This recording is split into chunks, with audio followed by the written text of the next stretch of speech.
खुश आमदेद प्यारे दोस्तों, लतीफ़ प्रो टीवी यूट्यूब चैनल में खुश आमदेद तमाम देखने और सुनने वालों को। तो आगाज़ साल 9 1445 हिजरी नया साल मुबारक हो जनाब। तो लिहाजा प्यारे दोस्तों, मुहर्रम अल हराम की जो है आगाज़ साल 9 की जो है जकम होगी और उसके बाद जो है ये बरोज़ जुमेरात होगी और 20 जुलाई होगी और 5 सावन की होगी और 29 सरतान की होगी।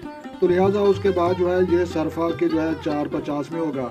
तो लिहाजा मुहर्रम अल हराम जो है इस्लामी जो है हमारा नया साल जो है शुरू हो चुका है। तो लिहाजा प्यारे दोस्तों, आपने जो है हमारा इस्लामी साल जो है वो आपने जो है उसकी खुशी मनानी है और उसकी जो है तैयारी रखनी है। तो लिहाजा आगाज़ साल 1445 हिजरी जो है साल ये नया बरोज़ जुमेरात से जो है आगाज़ हो चुका है। तो लिहाजा प्यारे दोस्तों, अगर आपको ये वीडियो अच्छी लगी तो आपने लाइक भी करनी है और चैनल पर नए हैं तो चैनल सब्सक्राइब करें ताकि मजीद इस तरह की अच्छी वीडियो सबसे पहले आपको मशहूर हो। तो लिहाजा अपना ढेर सारा ख्याल रखना है और अपनी दुआओं में मुझे याद रखना है। तो मिलते हैं किसी नेक्स्ट वीडियो में, तब तक